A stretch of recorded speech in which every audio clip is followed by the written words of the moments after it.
کہا جاتا ہے کہ اگر آدمی باز نہ آئے تو یہ اسے روکے گا۔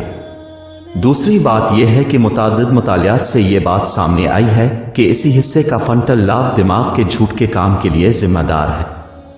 یونیورسٹی آف پینسلوانیا کی ایک تحقیق جس میں رضاکاروں سے سوالات کیے گئے، کمپیوٹرائزڈ تفتیش کے دوران یہ پایا گیا کہ جب رضاکار جھوٹ بول رہے تھے تو پریفرنٹل اور پریموٹر کورٹسس فرنٹل لاب ریجن کی سرگرمی میں نمایاں اضافہ ہوا تھا۔ دماغ کا اگلا حصہ حرکت اور جھوٹ بولنے کا ذمہ دار ہے۔ یہ بات قرآن نے 1400 سال پہلے بتا دی تھی۔ فرنٹل لاب کے ان افعال کو 20ویں صدی میں تیار کیے گئے میڈیکل امیجنگ کے آلات سے دریافت کیا گیا تھا۔ ایک عرصے سے یہ خیال کیا جا رہا تھا کہ درد کے احساس اور درد کا دار و مدار دماغ پر ہوتا ہے، تاہم اب یہ دریافت ہوا ہے کہ جلد میں درد کے ریسپٹرز موجود ہیں جن کے بغیر انسان درد محسوس نہیں کر سکتا۔ قرآن میں اللہ درد سے متعلق اس آیت پر غور کرنے کو کہتا ہے، بے شک جن لوگوں نے ہماری آیات کو جھٹلایا ہم انہیں آگ میں ڈالیں گے، جب بھی ان کی کھال پوری طرح جل جائے گی تو ہم اسے دوسری کھال دیں گے تاکہ وہ ہمیشہ عذاب کا مزہ چکھتی رہے۔ بے شک اللہ غالب حکمت والا ہے۔ سورہ 4 آیت 56۔ اللہ ان لوگوں سے کہتا ہے جو اس کے پیغام کو رد کرتے ہیں کہ جب وہ جہنم میں ہوں اور ان کی کھالیں جل جائیں تاکہ وہ کوئی تکلیف محسوس نہ کر سکیں، وہ انہیں نئی کھالیں دے گا تاکہ وہ درد محسوس کرتے رہیں۔ قرآن واضح کرتا ہے کہ درد جلد پر منحصر ہے۔ جلد میں درد کے ریسپٹرز کی دریافت حیاتیات میں ایک بہت ہی نئی دریافت ہے۔ یہ صرف چند حقائق ہیں جو قرآن میں موجود ہیں۔ یہ یاد رکھنا ضروری ہے کہ قرآن سائنس کی کتاب نہیں ہے لیکن اس سے مطابقت رکھتی ہے۔ سائنس کا یہ دعویٰ کرنا کہ قرآن میں سائنسی حقائق اتفاق کی وجہ سے ہیں نامناسب ہوگا۔ بہترین وضاحت یہ ہے کہ اللہ تعالیٰ نے یہ علم حضرت محمد صلی اللہ علیہ وسلم پر نازل کیا، جس طرح قرآن میں فطری دنیا کے بارے میں علم موجود ہے۔